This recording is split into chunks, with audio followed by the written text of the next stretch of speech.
வணக்கம். அன்பின் சிறப்பு சிற்றுரை. உலகம் யாவையும் தாமுல ஆக்கலும் என்று இந்த உலகம் முழுவதும் இறைவன் அன்பின் வசத்தால் தம் வசப்படுத்தி வைத்திருக்கிறான் என்று கம்பர் தனது கம்பராமாயண இறைவணக்க பாடலிலே குறிப்பிடுகிறார். இறைவன் எல்லா சமயங்களிலும் அன்பு ஒன்றுதான் மகத்துவமானது, மாண்புமிக்கது என்பதை வலியுறுத்தவே சமயங்கள் படைக்கப்பட்டன. எல்லா சமயங்களும் அன்பை மட்டுமே போதிக்கிறது. அன்புதான் இந்த உலகத்தை ஆள்கிற, சுழல வைக்கிற, இயக்குகிற அச்சாணி. அன்பு மட்டும் இல்லை என்றால் இந்த உலகம் வெற்றிடமாகி வெறுமையாய் காணப்படும். நீர் அது ஓடுகிற இடத்தை வைத்து வெவ்வேறு பெயர் பெறுவதைப் போல அன்பும் அது காட்டப்படுகிற இடத்தை வைத்து வெவ்வேறு பெயர் பெறுகிறது. கடலில் இருக்கும் நீர் கடல் நீர், ஆற்றில் ஓடுகிற நீர் ஆற்று நீர், ஊற்றின் மூலமாக ஊறுகிற நீர் ஊற்று நீர் என்பது போல இறைவனிடத்தில் மனிதன் செலுத்துகிற அன்பின் பெயர் பக்தி. ஒரு தாயிடத்தில் மகன், மகள், பிள்ளைகள் செலுத்துகிற அன்பு தாயன்பு. ஒரு பெண் ஒரு ஆணிடத்தில் செலுத்துகிற அன்பு காதல். சகோதரன் அல்லது சகோதரிகளிடத்தில் காணப்படுகிற அன்பு சகோதர அன்பு. ஒரு நண்பன் ஒரு ஆண் இன்னொரு ஆணிடம் தோழமையாக பழகுகிற அன்பின் பெயர் நட்பு. அதுபோல பெண்ணும் ஆணும் கூட நட்பாக இருக்க முடியும். இப்படி அன்பு பல்வேறு கிளைகளாய் கிளைத்து இந்த பூமி பந்தை சுழல வைத்து கொண்டிருக்கிறது. இரண்டு உள்ளங்கள் உண்மையாக சுயநலமின்றி ஒன்று கலக்கிற போது அன்பு ஊற்றெடுப்பதை பார்க்க முடிகிறது. அன்பெனும் பிடிக்குள் அகப்படும் அலையே என்று நம்முடைய பக்தி இலக்கியங்கள் பாராட்டி பேசுகின்றன. அன்பே சிவம் என்று திருமூலர் குறிப்பிடுகிறார். காதலாகி கசிந்து கண்ணீர் மல்கி என்று இறைவன் மீது கொண்ட அன்பை ஞானசம்பந்தர் விளக்கி பேசுகிறார். காதலாகி கசிந்து உருக வேண்டும். அதுதான் இறைவன் மீது நாம் செலுத்துகிற அன்பு. ஆயிரம் ஆயிரம் பால் குடம் எடுத்து தேங்காய் உடைத்து கற்பூரம் கொளுத்தி இன்னும் பல அண்டாக்களில் சர்க்கரை பொங்கல் படைப்பது இறைவனுக்கு படைக்கிற படையல் அல்ல. அன்பால், பக்தியின் பரவசத்தால், உண்மையான அன்பால் இறைவன் மீது கொள்ளுகிற அன்பைத்தான் இறைவன் எப்போதும் ஏற்றுக்கொள்கிறான். எனவேதான் உன்னை சிக்கன பிடித்தேன் எங்கு எழுந்து அருளுவது இனியே என்று மாணிக்கவாசகர் கேட்கிறார். ஆக அன்புக்குள் அகப்படுவதுதான் இறைவனின் பண்பு. எல்லா பக்தர்களும் எத்தனையோ நிலைகளிலே வழிபட்டாலும் அன்புக்காக இறைவன் வழிபடுவதை பார்க்கிறோம். பல்லவ மன்னன் ஆடம்பரமாய் ஒரு கோவில் கட்டினான். உலகமே வியக்கும் வகையில் அந்த கோயில் விளங்க வேண்டும் என்று எண்ணி கட்டி முடித்து கும்பாபிஷேகத்திற்கு நாள் குறித்தான். திருநின்றவூர் என்கிற ஊரிலே வாழ்ந்த பூசலார் என்பவர் தன்னுடைய மனதிலேயே ஒரு கோயில் கட்டினார். ஒரு நாள் அஸ்திவாரம் போட்டார், ஒரு நாள் கல் வைத்தார், ஒரு நாள் பூசினார், ஒரு நாள் வேலைப்பாடுகள் செய்தார். எல்லாம் அழகாய் அமைந்ததாய் கருதி கும்பாபிஷேகத்திற்கு அவரும் நாள் குறித்தார். இறைவன் அரசனுடைய கனவிலே தோன்றி, உன்னுடைய கும்பாபிஷேக நாளை மாற்றி வைத்துக்கொள், காரணம் நீ குடமுழுக்கு வைத்திருக்கிற நாளிலே என்னுடைய பக்தன் ஒருவன் கோவில் கட்டி அன்றைக்குத்தான் அவனும் குடமுழுக்கு வைத்திருக்கிறான். நான் உன்னுடைய கோயிலுக்கு வருவதற்கு வாய்ப்பில்லை, அவனுடைய கோவிலில் தான் எழுந்தருளப் போகிறேன் என்று குறிப்பிட்டு விட்டார். அரசன் இறைவனின் கட்டளையை மீறாமல் குடமுழுக்கு நாளை மாற்றி வைத்துவிட்டு, என்னை விட இந்த தமிழகத்தில் மிக உயர்ந்த கோவிலை கட்டியவர் யார்? இறைவனே அவன் கோவிலுக்கு செல்கிறார் என்றால் அது பிரம்மாண்டமானதாகத்தான் இருக்கும் என்று சொல்லி அந்த கோவில் இருக்கும் ஊரை நாடி சென்று அங்கே எல்லோரிடமும் விசாரித்து பார்த்தான். அங்கே அப்படி ஒரு கோவில் கட்டப்பட்டதற்கான அறிகுறியோ கோவிலோ எதுவும் தென்படவில்லை. அங்கே இருக்கிற ஒருவர் சொன்னார், பூசலார் என்ற ஒரு அடியவர் இங்கே இருக்கிறார், அவர்தான் ஒவ்வொரு நாளும் கோவில் கட்டுவதாய் கூறிக்கொண்டிருந்தார் என்று சொன்னார். அவரை போய் மன்னன் சந்தித்தான். அவர் சொன்னார், நான் அழகான கோயில் என்னுடைய மனதிலேயே கட்டியிருக்கிறேன் என்று குறிப்பிட்டார். ஆக இறைவன் எந்த கோவிலில் எழுந்தருளுவதற்கு முக்கியத்துவம் தந்திருக்கிறான் என்பதை இந்த புராண வரலாறு நமக்கு எடுத்து காட்டுகிறது. அன்பின் காரணமாய் மனதில் எழுப்பப்பட்ட கோவிலுக்குத்தான் இறைவன் முதலிடம் தருகிறான். கற்களாலும் சுண்ணாம்பாலும் கட்டப்பட்ட கட்டிடத்திற்கு இறைவன் முதலிடம் தரவில்லை என்பதை இறைவன் பக்தனின் மீது கொண்ட பக்தி அன்பு புலப்படுவதை உணர முடிகிறது. தாயன்பு, மிகச்சிறந்த அன்பு தாயன்பு.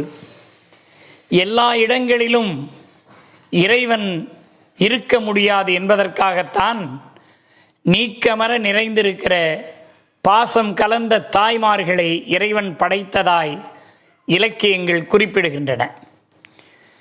ஒரு மகளுக்கு தாய் காட்டுகிற அன்பை விட இந்த உலகத்தில் வேறு யாரும் காட்டிவிட முடியாது. ஒரு முறை ஒரு மகன் அவன் காதல் வயப்படுகிறான். காதலி, உன்னுடைய தாயின் இதயம் எனக்கு வேண்டும் என்று கேட்கிறாள், இரக்கமே இல்லாமல். உடனடியாக அவனும் காதல் மயக்கத்தில் தாய் பாசத்தை மறந்து தாயை கொன்று அவள் இதயத்தை எடுத்துக்கொண்டு நடந்து போகிறான். போகிற போது கால் தடுக்கி கல் இடறி விடுகிறது. உடனே அந்த தாயின் இதயம் கேட்டது, மகனே வலிக்கிறதா என்று கேட்டது. அப்போதுதான் உணர்கிறான், நாம் எவ்வளவு பெரிய தவறு செய்து விட்டோம்.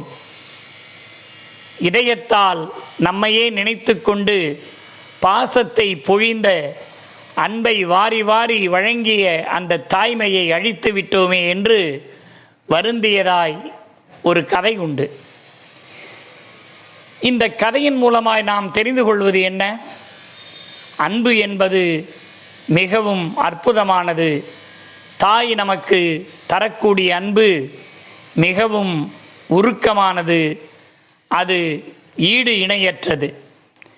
பண்பு தெரியாத மிருகம் பிறந்தாலும் பால் தரும் தெய்வம் அது என்பார் கவியரசு கண்ணதாசன்.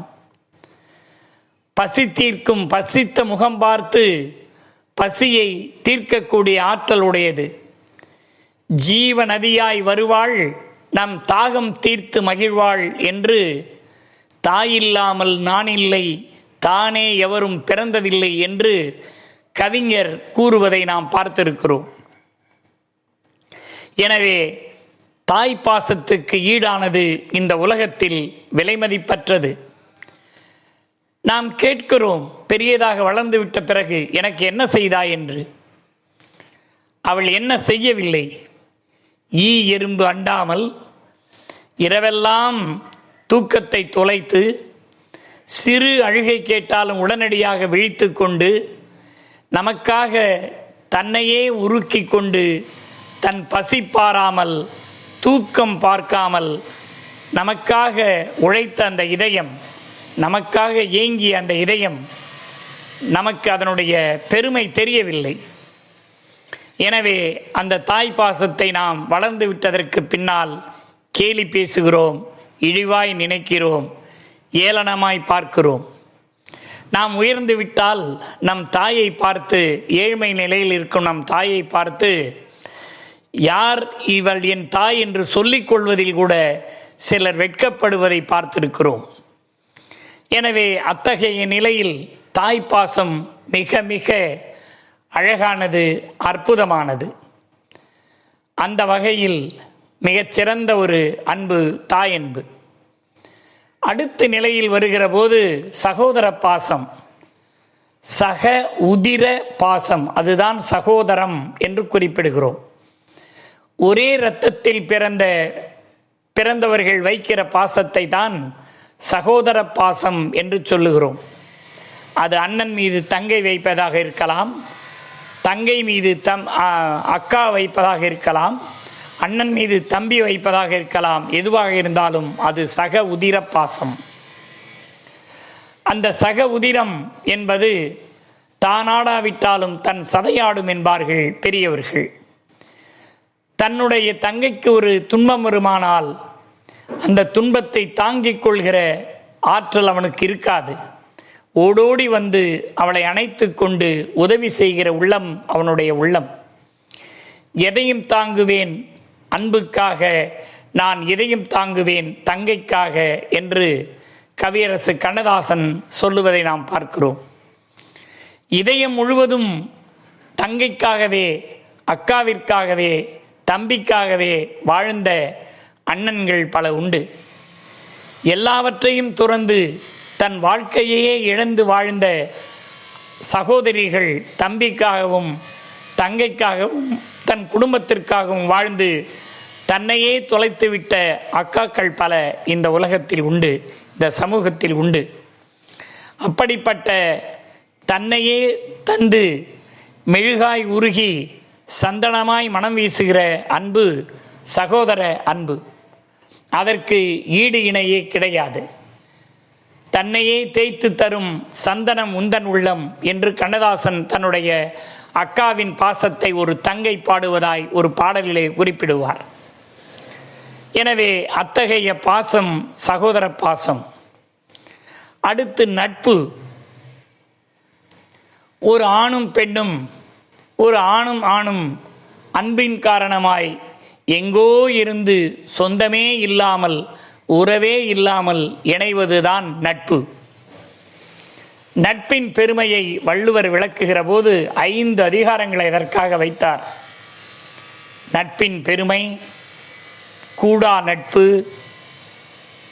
நட்பின் நட்பாராய்தல் என்று பல வகைகளில் நட்பை பற்றி வள்ளுவர் பேசியிருக்கிறார். இந்த உலகத்தில் உயர்ந்தது நட்பு. சகோதரர்கள் பாசம் கூட ஒரு காரணத்தால் விளைந்தது. ஆனால் நட்பு என்பது யாரோ அறிமுகமில்லாத 2 உள்ளங்கள் ஒன்றிணைந்து ஒன்றாய் கூடி குலவி பாசத்தால் இணைவது. எல்லாவற்றையும் அக்காவிடத்திலும் தம்பியிடத்திலும் அண்ணனிடத்திலும் பகிர்ந்து கொள்ள முடியாத பல செய்திகளை கூட நண்பர்களிடத்தில் பகிர்ந்து கொள்வது உண்டு. நட்பு கை கொடுக்கக்கூடியது. நண்பனுக்கு துன்பம் வந்தால் உடனடியாக துயரத்தை துடைக்கக்கூடியது நட்பு. உடுக்க இழந்தவன் கைபோல் ஆங்கே இடுக்கண் களைவதாம் நட்பு என்றார் வள்ளுவர். ஒரு சபையிலே ஆடை நெகிழ்ந்து விடுமானால் கை அனிச்சை செயலாய் ஓடிப்போய் அந்த ஆடையை நிறுத்துவதைப் போல, தடுத்து நிறுத்துவதைப் போல, நண்பனுக்கு ஒரு துயரம் வந்தால் எந்த விதமான பிரதிபலனையும் எதிர்பார்க்காமல் நட்புக்காய் குரல் கொடுப்பது உண்மையான நட்பு. இப்படி பல நட்புகளை நாம் இலக்கியத்தில் பார்க்கிறோம்.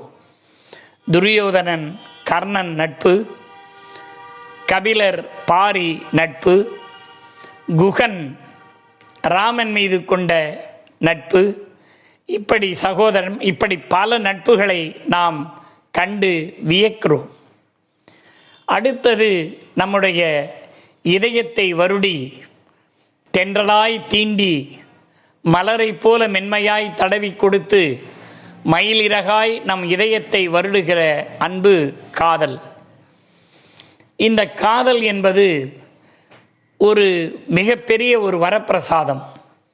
இது கிடைக்க பெற்றவர்கள் வாழ்க்கையில் பாக்கியம் செய்தவர்கள், கிடைக்க பெறாதவர்கள் வாழ்க்கையில் துர்பாகியம் செய்தவர்கள் என்றுதான் சொல்ல வேண்டும். காதல் மழையில் நனைவது என்பது ஒரு சுகமானது. அதில் சோகராகம் இல்லாமல் சுகராகம் இசைக்கப்பட வேண்டும். மயிலிறகால் மேனியை வருடுவதைப் போல அவளுடைய அன்பின் வெளிப்பாடு நம் இதயத்தை வருடிச் செல்ல வேண்டும். தென்றல் நம் மேனியை குளிர்விப்பதைப் போல அவள் குளிர்ந்த வார்த்தைகள் நம்முடைய இதயத்தை குளிர்விக்க வேண்டும். ஆக அன்பு காதல் என்பது உறவிலேயே உயர்ந்த உறவு.